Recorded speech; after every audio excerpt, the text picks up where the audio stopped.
I want to start by talking about a dream, the dream of building an artificial mind. It's something people have imagined and written about for decades. Humans working together to construct a new entity more powerful than ourselves. And some researchers think this dream may be within reach. The day will come when the digital brains that live inside our computers will become as good and even better than our own biological brains. Computers will become smarter than us. We call such an AI an AGI, artificial general intelligence. That's Ilya Sutskever, one of the co-founders of OpenAI, in a TED Talk he gave last year. And he often sounds like a religious mystic when he talks about the future of artificial intelligence. But right now, he's just talking about this quest to build artificial general intelligence, an AI that can think and solve a variety of problems, like a person.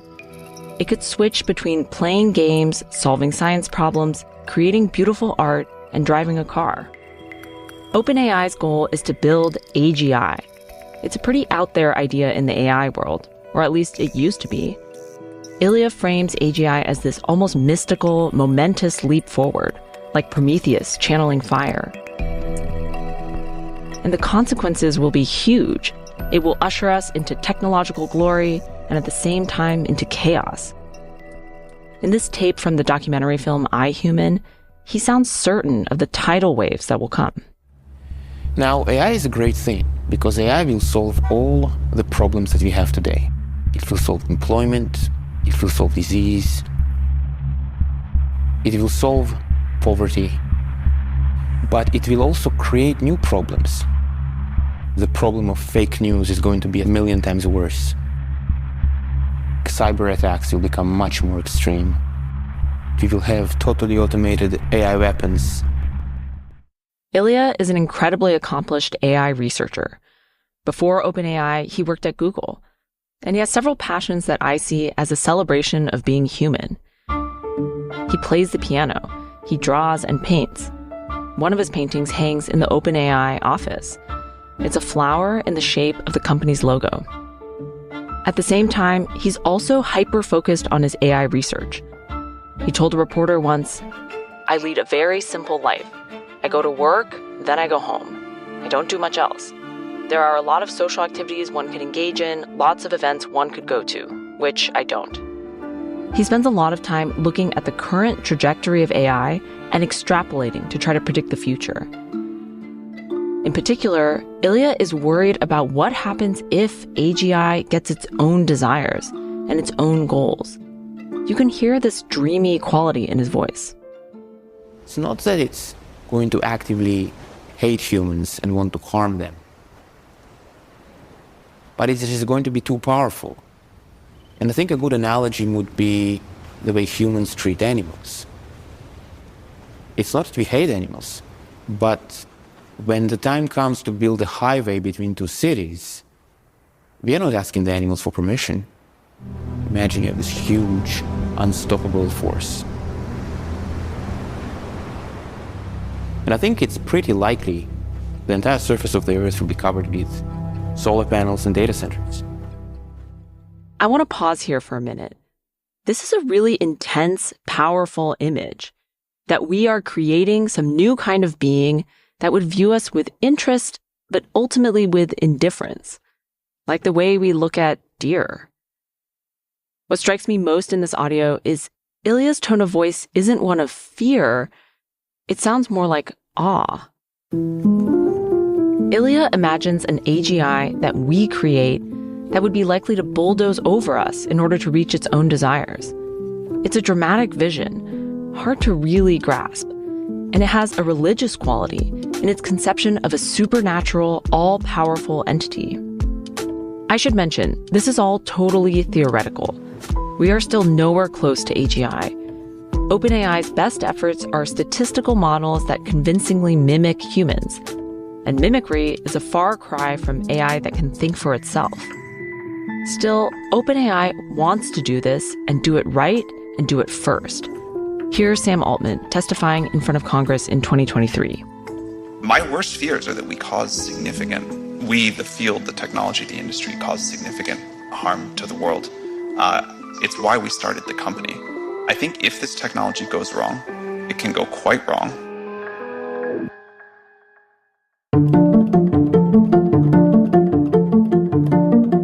You're listening to Foundering. I'm your host, Ellen Huet. And in this episode, we'll take you inside the messy and idealistic early years of OpenAI. We'll discuss this dream of building all-powerful AGI. It's important because this is the destination that OpenAI is speeding toward. It's this generation's race to the moon. We'll discuss how AI technology changed dramatically and quickly, and how that change made this dream of AGI feel closer than ever before. In just a few years, it went from an eccentric idea that people were scoffing at to a milestone some experts think could happen within a few years. Sam Altman has even suggested 2028. And we'll examine the compromises OpenAI made in its pursuit of this dream. At first, the company made promises to share its research widely and to not be corrupted by for-profit incentives. But once their technology began to advance, and it looked like there was serious power to be had, they made a U-turn. Then, this pivotal moment careened into a power struggle at OpenAI, and Sam Altman took charge. We'll be right back. We'll start in 2015. OpenAI had just been founded. It had a commitment from Elon Musk for $1 billion in funding, plus some money from other donors as well. It was this small, scrappy research lab. Sam and Elon weren't around much in the early days. At the time, Sam was actually still running Y Combinator, the startup accelerator. But he was beginning to position himself as a thought leader in the AI space. In particular, he was talking about AI doomsday scenarios. In 2015, he declared on his blog, "Development of superhuman machine intelligence is probably the greatest threat to the continued existence of humanity." He also wrote that AI could destroy every human in the universe. Here he is at a tech event the same year, referencing the founding of OpenAI. I actually just agreed to fund a company doing AI safety research. I think AI will probably, most likely, sort of lead to the end of the world. But in the meantime, there will be great companies created with serious machine learning. I want to talk about that comment for a second. He's saying AI might kill us all, and he's asking us to trust his conclusions as an expert.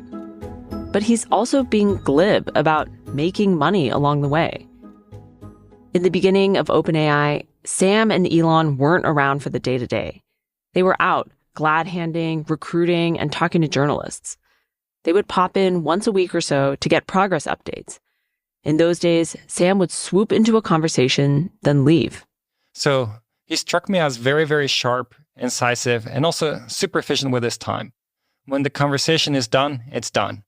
That's Peter Abil, a researcher who worked at OpenAI in its first 2 years. He says in the early days, OpenAI looked like a typical startup. They didn't even have an office. For a while, they met in the home of one of the co-founders. When we started out, late 2015, early 2016, it was in Greg Brockman's apartment in San Francisco Mission District. It was, we're sitting essentially on a couch at a kitchen counter and on a bed, and that's pretty much it. That's where the work is getting done. It's kind of crazy to think that, that's where something this big got started. We just had 20 of the world's best AI researchers together, really focused on trying to get some things done that had never been done before. In the absence of Sam and Elon, the main leaders were two people who aren't famous, but who will play a mammoth role later on. There's Greg, whose apartment served as their office, and Ilya, the research scientist we heard from at the beginning of the episode. You can think of Greg as the workhorse in charge of business operations, and Ilya as the AI genius. And together, they ran OpenAI. Peter remembers going on weekly walks with Ilya around the neighborhood in San Francisco, talking about big picture stuff, asking themselves, are we working on the right problems? I feel like he just kind of saw AI, what it could be doing, could be capable of, more clearly and earlier than anybody else. He's seeing it more optimistic than everybody else, he would come up with analogies like, okay, a neural network is just a computer program, it's just a circuit, we're just programming it differently. Greg, meanwhile, was grinding away. Greg is somebody who can just apply himself. He can just, keep working and keep working and keep working. I've seen some people like that, but very few. Even after OpenAI moved out of Greg's apartment, he still practically lived at the office. One former employee said he would be hunched over his laptop when they showed up to work in the morning and was still tapping away when they went home at night. Years later, when Greg got married, he even held a civil ceremony in the office with a big backdrop made of flowers, again in the shape of the OpenAI logo. The ring bearer was a robot hand, and the officiant was Ilya. When Greg and Ilya joined OpenAI, they didn't need money. Ilya had sold a company to Google, and Greg owned a lot of shares of Stripe, and that company was worth tens of billions of dollars. In Silicon Valley, people usually create startups because they think they can build a lucrative business. But OpenAI was a nonprofit. Greg and Ilya were motivated by this dream. Here's Reid Hoffman, one of the earliest donors to OpenAI. There was no equity upside for that initial crew. It was like, look, we're doing this for humanity. Doing it for humanity. OpenAI talks like this all the time. Their website says, "Our mission is to ensure that artificial general intelligence benefits all of humanity." Okay, so it's well known that Silicon Valley loves grandiose mission statements. WeWork wanted to elevate the world's consciousness.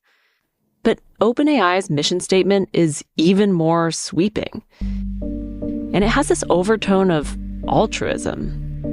When Sam talks about the company's work, he often discusses potential disasters. Here he is with Rebecca Jarvis on ABC. His voice sounds grave. Again, he's positioning himself as a thought leader in this space.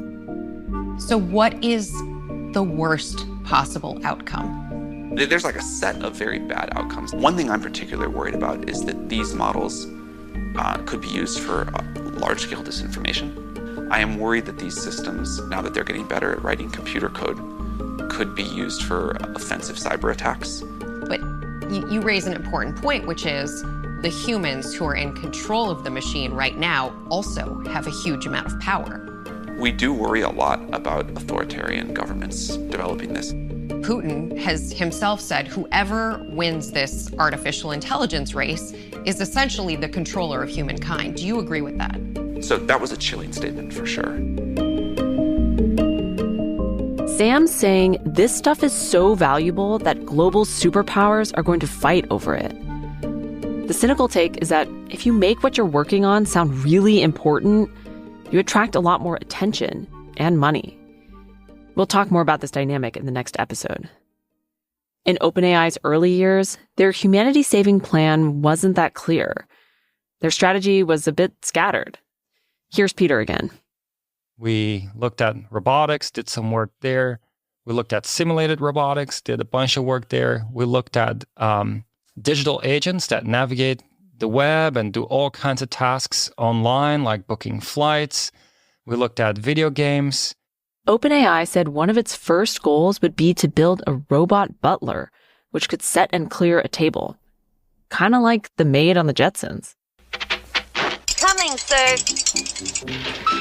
Here I am, sir. The company also built a robot arm that could solve a Rubik's Cube single-handedly. And they put a lot of effort into building bots that could play Dota 2, a massively popular multiplayer video game. They imagined that the complexity of the game environment could lead to an AI that could better navigate the real world. Here's someone testing the bot. The bot is good. The bot is better than I could have ever imagined. Those Dota bots even competed against professional players. Right, already up top. The action's kicking off as OpenAI will claim first blood. No tail is to be caught out here. A bot that could play Dota was technically impressive, but it didn't look very impressive to the average person. And the commercial applications for these products were not immediately clear. Here's how one former employee put it. We were doing random stuff and seeing what would happen. There were not really defined goals. Sometimes it felt like there was a big gap between what was being built and what was being imagined. People would spend their days programming bots that played video games. Then they would sit around the lunch table and talk about saving humanity. The prevailing wisdom in the AI world was that in order to make something powerful, you sometimes have to start with something trivial. Video games and robot maids would pave the way to self-driving cars and cancer-curing AI. Internally at OpenAI, they sometimes compared themselves to the Manhattan Project, the team given the mission to create the first atomic bomb. And they meant it as a good thing, ambitious and important. Here's how one former employee described it to me. It's an arms race. They all want to make the first AGI. They believe they can do it best. I didn't see a lot of fear of AI itself. I just saw excitement to build AI. Back in 2015, AI looked pretty different from today. It was weaker and harder to train. At the time, the major breakthrough was that a bot had been able to beat the world's best player in Go, a complex strategy board game from China. But that AI could only play Go. It couldn't do anything else. Here's Oren Etzioni, a computer science professor and the former research director for an AI institute. The thing about these is these were narrow systems, very highly targeted. So the system that played Go couldn't even play chess, certainly could not cross the street or understand language. And the system that understood airfare fluctuations and predicted very well whether airfares were going up or down could not handle text either, right? So basically every time you had an application, you'd have to train up a new system. And this took a long time, took a lot of labeled data, etc. But then came a major breakthrough in AI technology. In 2017, a group of researchers from Google Brain published a paper called Attention is All You Need. And in it, they describe a new kind of AI architecture called the transformer. And the transformer did something huge. At the time, AI systems needed to be fed very specific data. Each piece of data had to be labeled. This is correct, this is incorrect, spam, not spam, cancer, not cancer. But the transformer allowed AI to take in messy, unlabeled data. And it could actually do so even more efficiently than expected, using less computing power than before. Now, these transformer-based models could just teach themselves in a way. It was like if you wanted to teach a kid to read, and you used to have to hire a tutor to sit there with flashcards. And now, instead, you could just let the kid run through a library, and they would emerge knowing how to read and write. This was, as one investor described to me, a surprising and bitter realization that the best AI would come not from the most specialized training techniques, but from whichever had the most data. Peter, the early OpenAI employee, says Ilya immediately saw its promise. Ilya's reaction was pretty affirmative right away. He's like, this is something special. We need to be looking at this. This seems a big breakthrough. Even in the early days of OpenAI, Ilya had always had this hunch that big advancements in AI wouldn't come from some specific tweak or new invention, but just from more data, pouring more and more fuel into the engine. And now, Ilya had the research that backed up his hypothesis. Here's Oren again. Ilya from OpenAI is known as the person who said it's the data and it's the amount of data. And if we just scale that up tremendously, by orders of magnitude, much, much more, we're going to achieve what we need. That was not the common perception. And some very smart and very famous people, I don't want to cast aspersions, but certainly I'm not that smart or that famous, but I'm one of the AI experts who did not see that coming. Because of Ilya, OpenAI started experimenting with the transformer. They were one of the earliest companies to do so. They made models with the now familiar acronym GPT, Generative Pre-trained Transformer. And in particular, they started experimenting with how the transformer performed with written words, because they could basically feed the model anything written. Any book, newspaper article, Reddit posts, blogs. Humans have spent a lot of time writing things down, and those words now had another purpose: training data.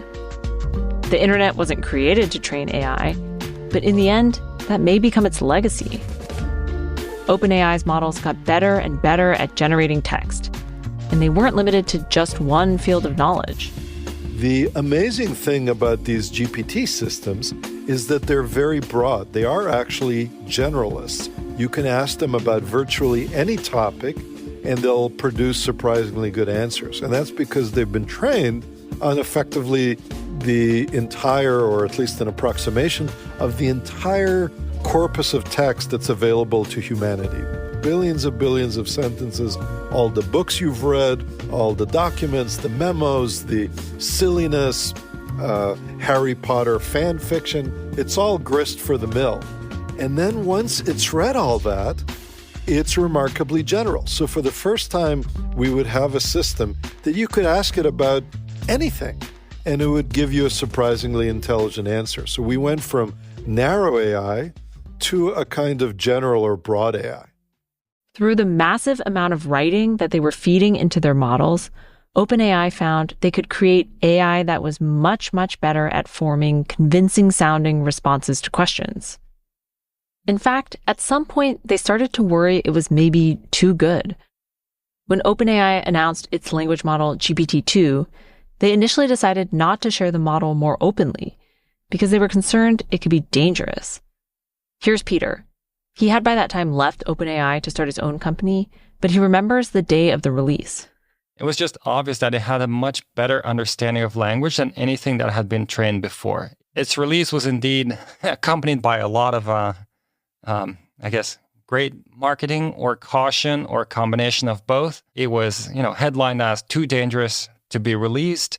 And so I think it was probably one of the first projects where OpenAI decided to not release some of the work, because all of a sudden the thinking had become, well, what if it's something so powerful that people could go misuse it in ways that we can't control? As soon as OpenAI had a product that was actually powerful, they started rethinking their openness. OpenAI started with that name, where the open really stood for everything's going to be open source, built, anybody else can build on it. Openness was a crucial part of the company's brand. When they were founded, Sam told the journalist Stephen Levy, "It will just be open source and usable by everyone." He also told him that their AI would be freely owned by the world. Open source software, in its broadest sense, means that the source code is made available to the public freely, and that anyone can tweak the code and distribute it themselves. But the company soon started walking back those commitments. Obviously, that evolved over time into something that is not so open source, if open source at all for anything. I mean, it's definitely not open sourcing its work right now. That open source ethos seemed to fade away. Here's Sam giving a talk in Munich in 2023. I'm curious, if we stay on the same GPT 2 to 3 to 4 trajectory for 5 and 6, how many of you would like us to open source GPT-6 the day we finish training it? Wow. Well, we're not going to do that, but that's interesting data. Honestly, Sam sounds pretty arrogant here. He knows OpenAI started off with promises of being open source. Now he's polling the audience about open sourcing models and immediately dismissing their response. Over the years, Sam has subtly changed the meaning of openness. It's become fuzzier. Here he is at a VC firm. So I think that's why we call OpenAI OpenAI. We want this to be open technology made available to everyone. Open technology made available to everyone. He says it so plainly, as though that's obvious what open means. But his definition strikes me as so vague that it's essentially meaningless. I mean, Google search is available to everyone. It seems like OpenAI was happy to let people guess what they meant by open. In an internal email just months after it was founded, Ilya wrote, "As we get closer to building AI, it will make sense to start being less open. The open in OpenAI means that everyone should benefit from the fruits of AI after it's built, but it's totally okay to not share the science, even though sharing everything is definitely the right strategy in the short and possibly medium term for recruitment purposes." This email was really interesting because it shows that from the beginning, OpenAI had planned not to freely share their science. They didn't want to be open source as they claimed, but they wanted to keep up the public appearance of openness because it gave them a recruiting advantage. Like, don't go build AI for the bad guys. Come work for us, the open, virtuous choice. When we asked about their changing definition of openness, a company spokesperson said, "Our mission has remained the same, but our tactics have had to change." Okay, so let me bring us back to 2017. It's 2 years after the company's founding, and another problem was brewing at OpenAI, a power struggle. Elon wanted to take over. He's someone who's used to being in charge. According to OpenAI, he wanted to move the company under Tesla, and he wanted to be CEO, and he wanted majority equity. And if it couldn't be done his way, he was out. Like with everything, Elon, as time goes on, he wants to assert more and more control and make sure the company is operating in exactly the image and way that Elon wants it to operate. And so this is going to create tension.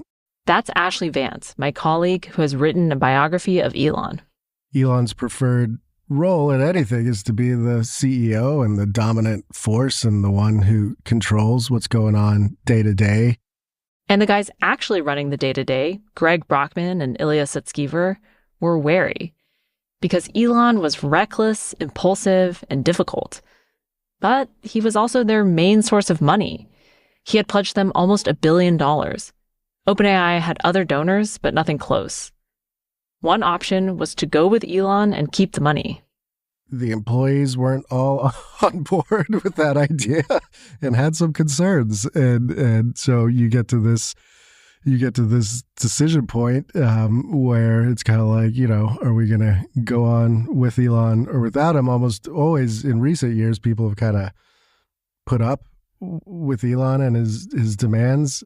Or another option was to split with Elon and figure out how to get a different source of cash. You know who would probably be good at raising money? Sam Altman. It reached this point where Elon wanted the company to go one way and the employees wanted it to go another, and Sam was picked as the person to lead OpenAI forward. Sam hadn't been that involved in OpenAI for the first few years. He was still president of YC, actually. But in this jostling for power, Sam beat out Elon. And that's a big deal. Elon was much more famous and experienced. And notably, he hates losing. Well, in most conflicts, Elon reacts by trying to win at all costs, and whatever scorched earth may arise from that. Elon doesn't lose too many battles. Usually, if it's not within a company, he usually sues somebody into submission. If it is within a company, he throws his weight around in politics until he gets what he wants. It's hard to find too many examples in recent years where he did not get what he wants. And so the turmoil inside of the company must have been quite drastic in order for this not to happen. So in 2018, Elon walked away in a huff and took his money with him. Years later, he'll actually end up suing Sam and OpenAI, claiming they broke their original commitment about remaining nonprofit and open source. Soon after Elon left, Sam became CEO of OpenAI. There hadn't been a CEO before, but this power struggle crystallized Sam's new dominance over this company. Remember what the founder of YC once said? Sam is extremely good at becoming powerful. Sam's excitement about OpenAI kept growing. His attention started drifting away from his job running YC. Sure, running a world-famous startup accelerator is a position of a lot of influence, but the race for building AGI was heating up. And if OpenAI succeeded in creating AGI before anyone else, it's hard to imagine a position in the world with more power than being its CEO. But Sam didn't give up his job at YC right away. This situation made some of the people running the accelerator grumble. They felt like Sam was spread too thin, pushing to expand too fast, and prioritizing his own interests above those of YC. It earned him some enemies within his own ranks. In fact, according to a source, Sam's mentor Paul Graham, the guy who put him in the job in the first place, flew in from the UK to ask Sam in person to step down. Paul had lost confidence in his former protege, but he also didn't want to create public drama. So Sam was ushered out, and they kept the backstory quiet. Now, focused only on OpenAI, Sam had one big goal: to raise money. To train OpenAI's models, they needed a lot of computing power, and computing power is expensive. Sam tried to raise money, but wasn't getting traction. Here he is on the Lex Fridman podcast. We started as a nonprofit. We learned early on that we were going to need far more capital than we were able to raise as a nonprofit. To do what we needed to go do, we had tried and failed enough to raise the money as a nonprofit. We didn't see a path forward there. So we needed some of the benefits of capitalism, but not too much. I remember at the time someone said, as a nonprofit, not enough will happen. As a for-profit, too much will happen. They needed something in the middle. And honestly, Sam doesn't sound that hung up about leaving nonprofit life behind. He Frankensteined something together. Basically, he created a for-profit entity that lived under the umbrella of the original nonprofit. The for-profit could do all the things normal companies do, like raise investment and offer equity to employees. But its investors' returns were capped, whereas at other companies, they'd be unlimited. This corporate structure was grafted together. OpenAI was essentially now a for-profit controlled by the board of the nonprofit, which sounds a little unstable. OpenAI had spent years saying they would be a nonprofit. Now they had come up with this for-profit workaround. After that change, a lot of people were upset. But OpenAI was more focused on their end goal. They wanted to build AGI, and they needed to raise money to do it. And then in 2019, Sam, the dealmaker, made a big, hugely important deal. He raised $1 billion from Microsoft. Here's Microsoft CEO Satya Nadella after they signed the deal. Hi, I'm here with Sam Altman, CEO of OpenAI. Today, we are very excited to announce a strategic partnership with OpenAI, and I have thought one important thing Microsoft had was lots of raw computing power, and OpenAI could now use it. Remember, OpenAI had originally been conceived to be an antidote to Google. They presented themselves as fundamentally different from profit-hungry tech giants. And then overnight, they became intimately enmeshed with a tech company worth more than $1 trillion. Now, OpenAI was in many ways an arm of Microsoft. This was a remarkable about-face. Reid Hoffman was on the board of OpenAI and on the board of Microsoft at the time of the deal. He didn't see this as an abdication of OpenAI's initial premise. There were parties who worried about, would this corrupt the mission? But, I think that's a little bit of like kind of a modern naivete is to say corporation equals bad or corrupt. And it's just naive because there's lots of ways that companies are collaborative with humanity and society. They try to serve the customers well. They hire employees. They have shareholders. They exist within societies.